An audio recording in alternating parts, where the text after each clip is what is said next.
인공지능의 시대가 되고 사람이 스마트하게 살아야 되니까. 근데 그거를 주도하고 끌고 나가는 게 이 4개 주식이거든요. 근데 이거를 능가할 만한 건 별로 없는 것 같아요. 근데 여러분들이 이걸 왜 안 사는지 잘 모르겠어요. 약간 완전한 주식들이거든요.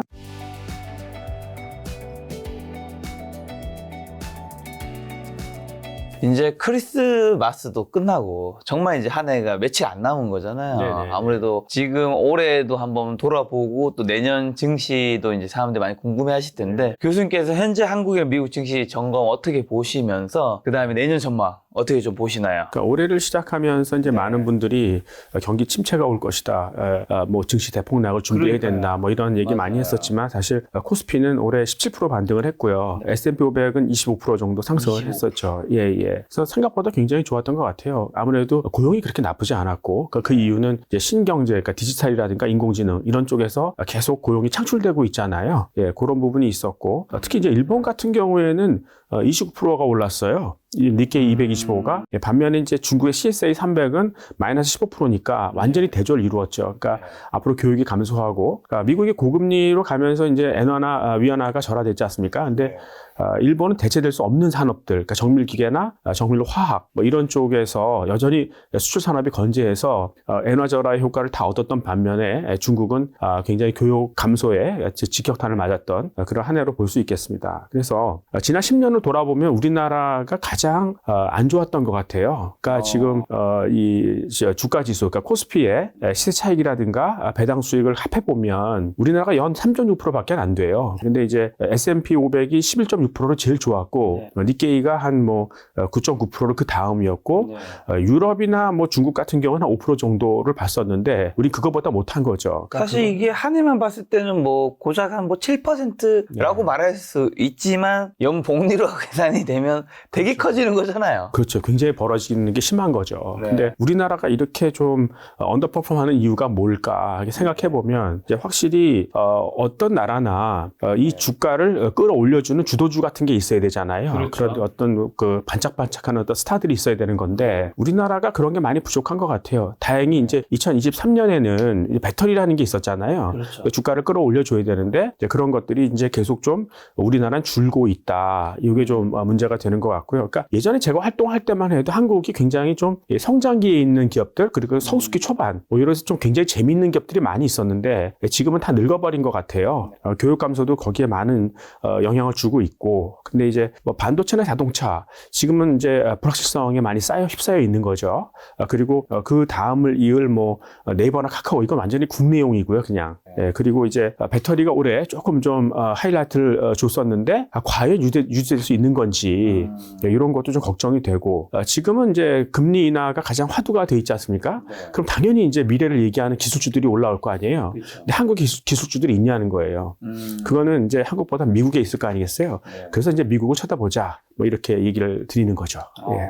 그럼 여기서 한 가지 궁금한 거는 지난 10년에 어쨌든 미국이 한국보다 훨씬 좋았던 거잖아요. 그렇습니다. 예. 앞으로 10년도 그렇게 될 확률이 높을까요? 예, 지금은 이제 시작이라고 생각해요. 그러니까 이런 앞으로 이 디지털을 이끌어갈 그런 신기술이 어디 있느냐. 미국에 있죠. 예, 그러니까 그거는 굉장히 긴 추세이기 때문에 여러분들이 앞으로 미국을 좀 공부해야 되는 그런 시기다 이렇게 생각하는 것 같고요. 예.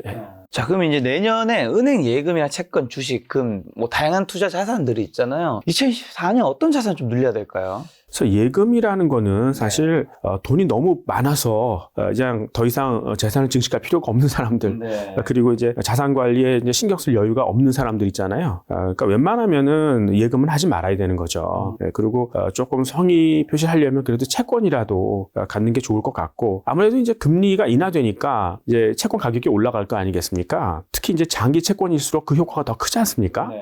그러니까 장기 채권 괜찮은 것 같아요. 근데 시장에서 자꾸 국채를 사라는 거예요. 지금 이제 기업 도산율이 올라가고 있으니 저는 반대로 생각하거든요. 그러니까 앞으로 금리가 내려가서 자금이 풍부해질 걸 기대한다면 그러면 기업 도산 확률이 그만큼 떨어지고 신용 프리미엄도 줄어들 거 아니겠어요. 그러니까 기준금리만 떨어지는 게 아니고 크레딧 스프레드 같이 떨어지니까 조금 이제 뭐 여러분들 그 거래소에 상장되어 있는 전화사채 같은 것도 있어요. 그러니까 쉽게 살 수 있고요. 예, 그런 어떤 이 전환 자체가 굉장히 조건이 좋지 않습니까? 예, 그래서 그런 걸 한번 보시는 게 좋을 것 같고 주식은 역시 미래를 얘기하는 기술주들이 이제 판을 치겠죠. 근데 저는 이제 미국의 4대 빅텍들이 있지 않습니까? 그러니까 마이크로소프트, 애플, 구글, 아마존 뭐 이런 업체를 봤을 때 사실 보통 투자를 생각할 때 위험 대비 수익률을 보지 않습니까? 근데 이거를 능가할 만한 건 별로 없는 것 같아요. 근데 여러분들이 이걸 왜 안 사는지 잘 모르겠어요. 이게 약간 완전한 주식들이거든요. 이런 4개 빅텍을 사두는 것이 좋을 것 같고 특히 이제 신성장 기술주 가운데 그동안 고금리를 못 견디고 도산설이 나오는 경우도 있었어요. 근데 이런 기업들이 나중에 다시 살아 돌아오는 경우를 생각한다면 이 반등폭이 훨씬 더 크겠죠. 예, 그리고 금 같은 거는 사실 저는 원래 안 좋아하거든요. 지난 100년 동안의 금 실질 수익률이 1.2%밖에 안 됐습니다. 근데 미국 국채 수익률이 1.8%거든요. 그러니까 국채보다도 못한 뭐 이런 상황이었고요. 지금은 그러니까 금이라는 건 스태그플레이션이 기대될 때 한번 반짝하는 건데 지금은 그 정반대 상황으로 가니까 이건 아닌 것 같고 달러는 아무래도 그동안 미국이 고금리를 유지했기 때문에 좀 강세로 갔었잖아요. 금리를 내리면 달러는 약세로 가겠죠. 근데 저는 한국 사람한테 이럴 때 달러 표시 자산을 늘려야 된다고 생각해요. 왜냐하면 이 원화의 가치가 구조적으로 추세적으로 이제 그 절하될 거기 때문에 차라리 지금이 찬스죠. 그러니까 달러 가치가 다시 안정될 때 그때 달러 자산을 저점 매집하는 게 좋을 것 같다 이렇게 말씀드릴 수 있겠습니다. 근데 방금 전에 주식 얘기하면서 MS, 애플, 구글, 아마존 얘기하셨는데 이게 매그니피센트 7에서 4개잖아요. 네네. 그 다음에 엔비디아랑 테슬라랑 하나가 메타나 뭐 넷플릭스 같이 지금 자막장하게 뜨고 있을 텐데 왜 이 4개 주식을 완전한 주식이라고 표현을 하시는 거예요? 나머지 이제 매그니피센트 7 세 종목은 또 해당이 안 되는 건가요? 아니요. 엔비디아도 좋은데 메타는 좀 그렇고 엔비디아까지는 좀 봐줄 수 있을 것 같아요. 그러니까 왜냐하면 약간 좀 하는 업무가 좀 다른 거죠. 그러니까 지금 그거 같이 묶어놓은 거는 결국은 이제 이 4개 주식이 AI, 그러니까 인공지능을 주도하고 있지 않습니까? 인공지능이 치고 나가면 당연히 이제 반도체의 수요가 늘어나니까 엔비디아까지 붙여놓은 것 같아요. 그러니까 그런 세트로 본다 그러면 거기까지 보는 게 맞을 것 같습니다.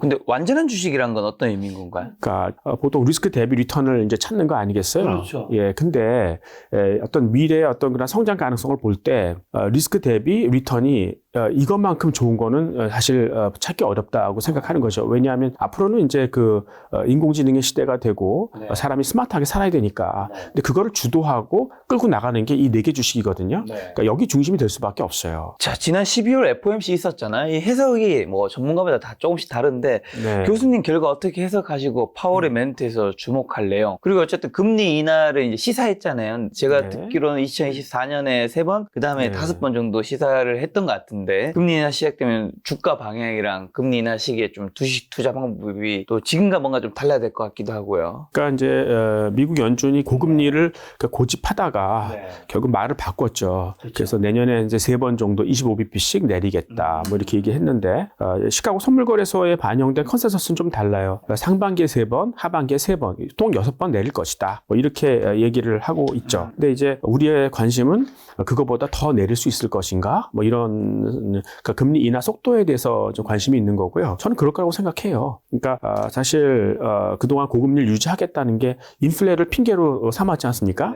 저는 사실 고금리 때문에 인플레가 더 조장된 것 같다는 생각을 했었거든요. 그러니까 이 금리라는 게 비용이잖아요. 금융 비용이 상당하지 않습니까? 그러니까 대표적인 게 집값이죠. 그러니까 이제 뭐 금리가 올라가면 이제 모기지 금리가 올라가잖아요. 그러니까 주택 유지 비용이 올라가지 않습니까? 당연히 월세가 올라가죠. 금리 올리면서 기대했던 거는 집값이 떨어지길 바랬는데 오히려 미국의 집값 같은 거는 지금 전고점을 뚫고 다시 올라가고 있어요. 예, 그러니까 괜히 비용만 올렸다는 거죠. 그리고 뭐 이 곡물이라든가 에너지 같은 걸 보더라도 이게 원자재잖아요. 그럼 보관 비용이 있어야 되거든요.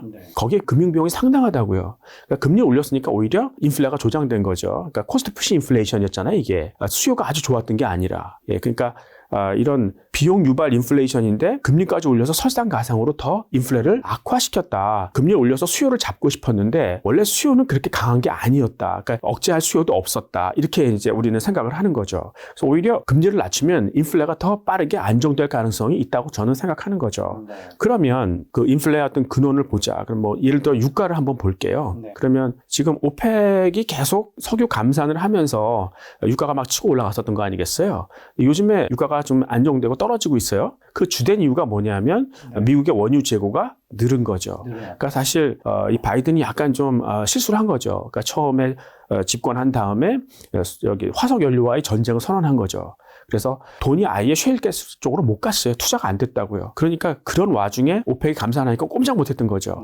이제는 셰일도 어느 정도는 증산을 할 준비를 했고 이제 지금 하고 있고 그다음에 특히 이제 브라질 같은 남미 국가들이 열심히 그러니까 비오펙 국가들이죠. 걔네들이 연락에 지금 그 증산을 하고 있죠. 브라질 같은 경우에는 2029년까지 세계 4대 산유국이 될 거라고 선언할 정도니까 그럼 오펙이 열심히 감산해가지고 그걸 누가 주워 먹습니까? 비오펙이 즐기면은 결국은 오펙의 어떤 그런 단결력이라는 건 떨어질 것이다. 뭐 이렇게 생각할 수 있는 거고 인건비 같은 경우도 사실 코로나 쇼크 때문에 노동력이 굉장히 많이 부족해졌지 않습니까? 비정상적으로 인건비 올려준 거잖아요. 그럼 다음번에 어떻겠습니까? 그러니까 2024년 1월 달에 다시 임금 재계약을 할 텐데 그때는 상당히 임금 상승률이 떨어지겠죠. 그래서 사실 Fed가 걱정하는 거는 인플레였다가 갑자기 디플레 쇼크로 오는 그런 걸 걱정하고 있거든요. 그러니까 우리가 2011년부터 2019년까지 코로나 사태 발생하기 전까지 굉장히 많은 양적 완화를 했잖아요. 시장에 굉장히 많은 돈을 풀었지 않습니까? 그 당시에 인플레가 얼마인 줄 아세요?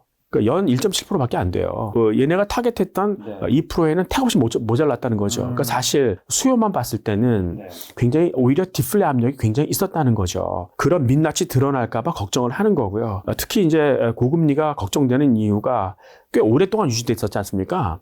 그러니까 이제 슬슬 무너지는 기업들이 나타나고 있어요. 그러니까 미국의 부실 기업 중에 도산율이 원래 역사적으로 보면 4.5%거든요. 지금 4.9%까지 올라갔고 1월 달은 5.4%까지 올라갈 거예요. 근데 이걸 방치하면 14%까지 간다는 거예요. 그러니까 이제는 미국 중앙은행도 좌시할 수 없는 뭐 그런 정도이다. 그러니까 빨리 금리를 내려야 되는 그런 상황 속에 있다. 그래서 하여튼 이제는 좀 미래를 이야기하는 그런 신성장주의 비중을 좀 확대해야 되는 거 아니냐 뭐 이런 얘기가 있고요. 그러니까 지금 이미 지금 주가지수 안에는 특히 미국 S&P 500 같은 경우에는 신성장주들의 비중이 많이 늘어났잖아요. 그러니까 걔네들이 금리에 굉장히 민감한 애들 아닙니까? 그럼 금리가 빨리 내려가게 되면 결국 증시는 굉장히 빠르게 좋아질 수밖에 없는 그런 상태다 이렇게 볼 수 있겠네요. 그럼 교수님은 내년 증시 조금 뭔가 좋게 보시는 편인 건가요? 예, 그러니까 지금 시장은 별로 이렇게 좋지 않다.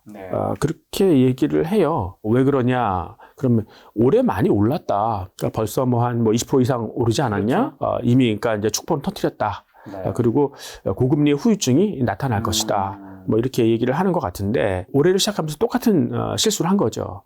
근데 사실 시장이라는 거는 이런 지금과 같은 때가 변곡점이거든요. 그러니까 이럴 때 아니면 투자 못 해요. 그러니까 이 증시라는 건 항상 미래를 한꺼번에 반영하는 그런 특징이 있기 때문에 초기에 즐기는 게 가장 현명한 그런 투자 방법이다 이렇게 생각할 수 있는 거죠. 그럼 교수님께서는 지금 요즘 주식시장에 좀 주목하고 있는 산업군과 이슈, 결국에 뭐 많은 분들이 궁금해하는 2024년 주식 투자 유망 섹터 어떤 주식 좀 사야 되는 걸까요? 그러니까 이제 투자자분들이 가장 쉽게 투자할 수 있는 게 어차피 될 수밖에 없는 그런 산업들을 보고 그냥 거기에 오래 기다리면 되는 거 아니겠어요? 근데 그건 뭐냐면 지금 인류가 갖고 있는 문제가 뭔지를 한번 생각해 보세요.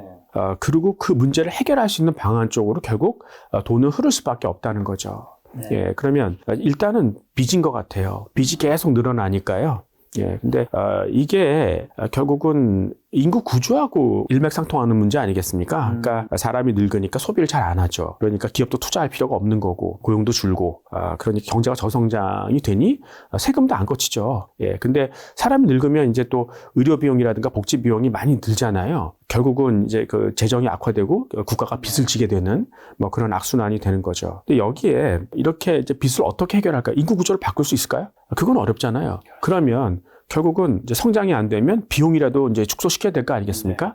그래서 이제 그 인공지능이라는 게 지금 나오는 거예요. 근데 그 인공지능을 주도하고 있는 곳이 아까 말씀드린 마이크로소프트, 애플, 구글, 아마존 이런 빅텍들이죠. 그럼 인공지능의 이제 기본이었던 그 딥러닝 있잖아요. 이거를 처음 개발한 사람이 제프리 힌튼이에요. 이분이 이제 그 캐나다 토론토 대학으로 가서 자기 제자들하고 만든 회사가 DNN 리서치라는 거였고 그게 구글에 인수가 됐던 거죠. 그러니까 이 사람이 사람이 구글 직원이었어요. 그래서 구글이 인공지능을 잘하나? 이렇게 생각했는데 오히려 지금 챗 GPT를 내놓은 건 오픈 AI, 그러니까 마이크로소프트가 주도했던 거죠. 그러니까 이런 이 빅텍들이 왜 혈안이 되어서 이렇게 인공지능을 주목하고 있는가?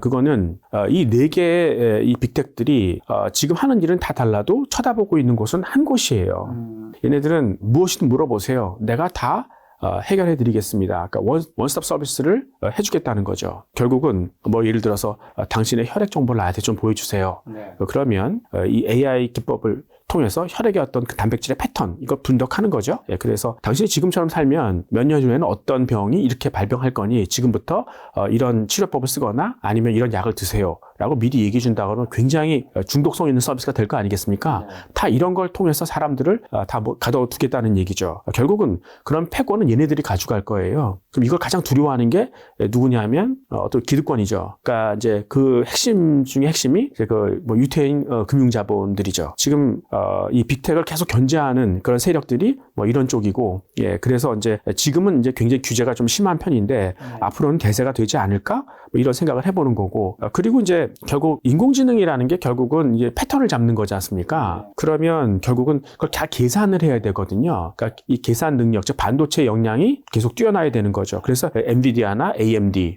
이런 쪽이 같이 올라오는 거고요. 그다음에 이제 AI 스킬도 중요하지만 그 다 데이터, 고급 데이터가 필요한 거 아니겠습니까? 근데 그 데이터가 해킹되면 안 되잖아요. 그러니까 사이버 보안이 되게 중요하다.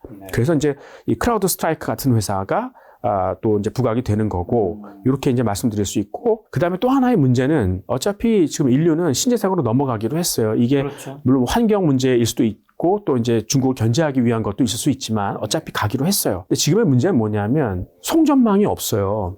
그러니까 예를 들어서 꽤 신재생 발전 단가가 낮아졌습니다. 네. 그러니까 태양광이나 해상 풍력이죠. 근데 이게 풍부하게 나오는 것이 어디입니까? 바다 아니면은 사막 이런 데잖아요. 그런 데까지 송전망을 갖고 갈 수 있습니까? 그러니까 전기를 생산할 수는 있는데 다 버려야 되잖아요. 그러니까 그러지 말고 그 전기로 물을 분해해서 수소를 만들어라. 수소를 기존의 그 송전망이 있는 곳으로 운송을 해서 거기서 다시 발전해서 보내라. 그러니까 기존 송전망을 조금 더 이제 활용할 수 있는 그런 쪽으로 가자. 이런 얘기죠. 그래서 그렇게 보면 이제 수소 경제가 생각보다 일찍 올 수 있다. 그러니까 시장에서는 그건 수소는 저장도 해야 되고 운송 인프라 이거 언제 깔어?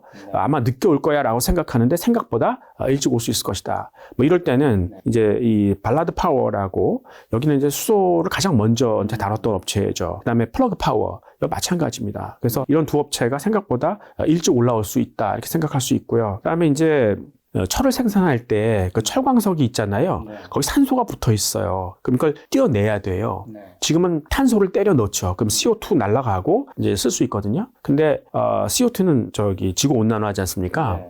그래서 이제는 탄소 쓰지 말고 수소 쓰자는 거예요. 수소를 넣으면은 결국 H2O가 되어서 물로 빠지고 철광석 쓸 수 있는 거죠. 이거를 처음 이제 적용하는 데가 어디냐면 H2 스틸이라는 게 있어요. 네. 유럽의 H2 스틸. 여기 엄청나게 지금 보조금 받고 자금 펀딩을 많이 했어요. 얘네가 이제 수소를 이용해서 철을 씻고 이제 용광로가 아니라 전기를 통해서 이제 철을 생산하지 않습니까? 그러니까 수소로 만든 철이죠. 그거를 스카니아라고 그 트럭 만드는 업체 있지 않습니까? 네. 스카니아가 그 수소로 만든 철을 통해서 트럭을 생산하기 시작할 거예요. 2024년부터. 그러니까 이런 경제가 본격적으로 이제 나오기 시작한다. 이렇게 생각을 하는 거고. 그러니까 이런 활동에 굉장히 본격적으로 관심을 갖고 있는 데가 산유국들이에요. 산유국은 사실 전기차로 다 바뀌면 석유를 쓸 데가 없잖아요. 그렇죠. 그렇다고 버릴 수는 없지 않습니까? 그러니까 석유를 좀 고부가로 쓰자. 이렇게 얘기를 하는 거죠. 그러니까 석유가 지금 탄소하고 수소로 결합되어 있잖아요. 이거를 자동차 연료로 태우지 말고 쪼개자. 촉매를 통해서 쪼개면 수소는 수소대로 전기를 만들 수 있지 않습니까? 그렇게 해서 에너지를 쓰고, 탄소는 섬유나 그라핀 같은 고급 소재로 사용을 하자. 그러면 훨씬 더 고부화가 될 것이다. 근데 여기 이제 중동 국가들, 산유국도 관심을 갖고 있고, 미국도 관심이 있어요. 그러니까 미국도 산유국이잖아요. 그러니까 이런 쪽에 엄청나게 관심을 갖고 있기 때문에 하여튼 이런 수소 경제가 좀 일찍 올 수 있을 것이다. 이런 생각도 할 수 있고, 이제 또 하나는 뭐냐면 이 기존 송전망을 쓸 수 있는 그런 방법이 뭐냐 그러면은 예를 들어 석탄 발전기를 떼어내고 거기다가 소형 원자로를 꼽아 놓자. 그러면은 이제 그 이산화탄소 없이 기존의 송전망을 사용할 수 있을 것이다. 이렇게 보는 거죠. 근데 사람들이 막연히 이제 원자로는 위험해 이렇게 생각하는데 그러니까 소형 원자로가 왜 안전하냐면 이거는 이제 조금 원자 핵 발전을 조금 설명할 필요가 있을 것 같아요. 그러니까 우라늄을 쓰지 않습니까? 핵 연료로. 네. 우라늄 235가 있고 238이 있어요. 그럼 거기 중성자를 하나 딱 집어넣거든요. 그럼 235가 거의 다 일을 해요. 235 안으로 들어가서 그래서 그게 그 우라늄이 쪼개지면 그 핵 에너지를 뽑아 쓰는 거거든요. 근데 중성자가 너무 속도가 빠르면 우라늄 235 안으로 못 들어가요. 그러면 감속을 시켜줘야 될 거 아니겠습니까? 그래서 기존 경수로에선 뭘 사용하냐면 물을 사용해요. 물 안에 H2가 있죠. 수소가 있지 않습니까? 이 수소하고 중성자하고 크게 비슷해요. 그러니까 감속 효과가 뛰어나거든요. 근데 온도가 올라가면 이 물은 증발해버리지 않습니까? 그럼 안 되잖아요. 그러니까 이 증발을 막으려면 그 원자로 내의 압력을 막 높인다고요. 고기압을 만드는 거죠. 그럼 터질 우려가 있지 않습니까? 네. 근데 소형 원자로는 물 대신에 감속제로 나트륨을 사용해요. 근데 나트륨은 끓는 점이 883도예요. 그러니까 웬만하면 기화가 안 돼요. 그러니까 이걸 고기압을 만들 필요가 없지 않습니까? 그러니까 그냥 대기압에서도 이게 그 운전이 가능하다. 그래서 안전하다. 뭐 이렇게 얘기를 하는 거고요. 특히 왜 이제 소형 원자로에 사람들이 많이 관심을 갖냐면 국방 때문에 그래요. 그러니까 지난 40년 이제 글로벌라이제이션 이것 때문에 사람들이 다 평화의 시대다. 그래서 국방은 신경도 안 썼는데 이제 갈등의 시대로 넘어가잖아요. 근데 갑자기 국방을 강화하라 그러면 이거 어떡하냐. 가장 효율적인 방법이 원자탄 갖는 거죠. 그래서 지금 소형 원자로는 나트륨을 감속제로 쓴다고 그랬잖아요. 나트륨은 좀 크기가 커요. 그래서 중성자랑 부딪히면 중성자가 부딪혀서 굉장히 빠르게 움직인다고요. 그러니까 우라늄 235 안으로 제대로 잘 못 들어가는 경우도 많아요. 그러면은 그 중성자가 어디로 들어가냐면 238로 들어가요. 이렇게 되면 이제 플루토늄이 되는 거예요. 그러니까 이 소형 원자로 폐기물에 보면 플루토늄이 다량 함유되어 있어요. 이거는 우라늄하고 분자 구조도 틀리기 때문에 쉽게 추출할 수도 있습니다. 그러니까 유사시에 이 소형 원자를 통해서 그냥 에너지도 뽑아 쓰지만 유사시에 플루토늄 꺼내가지고 핵 재처리해서 핵무기 사용할 수도 있어요. 그러니까 그 소형 원자로의 시대가 생각보다 일찍 올 수 있을 것이다. 이게 국방의 어떤 그 이슈하고도 맞물려 있다. 이렇게 볼 수 있겠습니다.